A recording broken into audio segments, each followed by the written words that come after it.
காலை நேர தியானத்திற்காகவும் அந்த நாளுக்கான ரேமாவுக்காகவும் வேத வசனங்களில் மறைந்திருக்கும் நமக்கான மன்னாவை மறைவான மன்னா என்னும் இந்நிகழ்ச்சி உங்களுக்கு தருகிறது.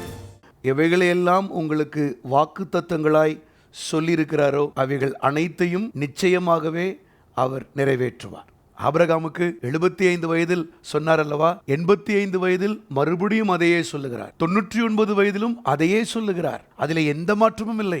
எப்படி அழைத்த போது சொன்னார் அல்லவா, நிச்சயமாகவே நான் உன்னை ஆசீர்வதித்து உன்னை பெருக பண்ணுவேன். இரண்டாவது முறை சொல்லுகிறார், உன் மனைவியாகிய சாரால் நிச்சயமாகவே ஒரு குமாரனை பெறுவாள். மூன்றாவது முறை சொல்லுகிறார், உன் மனைவியாகிய சாரால் ஒரு உற்பத்தி கால திட்டத்திலே நிச்சயமாகவே ஒரு குமாரனை பெறுவாள். அந்த நிச்சயம் நிச்சயம் நிச்சயம் மறுபடியும் ஏன் ஆண்டவர் சொல்றாருன்னா, அவர் சொன்னதை கண்டிப்பாக நிறைவேற்றுவார். ஆபிரகாம் தான் 13 வருடங்கள் மாறி போனார். ஆனாலும் 99 வயதில் ஆபிரகாமின் கையை பிடித்தாரே, நிச்சயமாகவே முடிவு உண்டு, உன் நம்பிக்கை வீண் போகாது, நிச்சயமாய் உங்களை ஆசீர்வதிப்பார். பைத்தியங்களுக்கான வழியை கர்த்தர் உங்களுக்கு தெரிவிப்பார். பைத்தியம் என்ன தெரியுமா? மற்ற மனிதர்களை விட அவன் ஒரு வித்தியாசமான உலகத்தில் வாழ்வான்.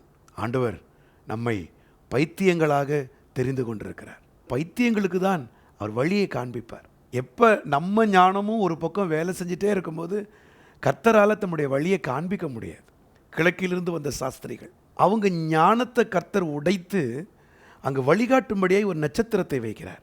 தங்களை பைத்தியங்களாய் ஒப்பு கொடுத்து அந்த நட்சத்திரம் எப்படி போதோ அந்த நட்சத்திரத்தோடையே போகணும்.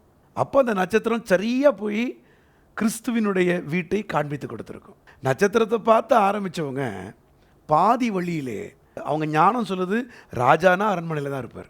இப்படி தானே அது நடக்கும் அப்படின்னு நம்ம புத்திக்கு தெரிஞ்சதை வச்சே போய் நாம் மாட்டிக்கொள்ளுகிற இடங்கள் உண்டு.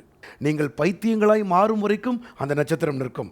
நம்ம பைத்தியமாக மாறாத வரைக்கும் சுற்றி நடக்கிற காரியங்கள் எல்லாம் இழப்புகளாகவும் இருக்கும். பைத்தியமாக மாறுவோமா? பைத்தியங்களை தான் ஆண்டவர் அழைச்சிருக்கிறாரு. உங்களுக்கு கர்த்தர் வழியை காண்பிப்பார். இதை ஒவ்வொரு நாளும் கேட்டு விசுவாசத்தோடு அனுபவித்து உங்கள் வாழ்வில் நன்மையை காண கர்த்தர் உதவி செய்வாராக.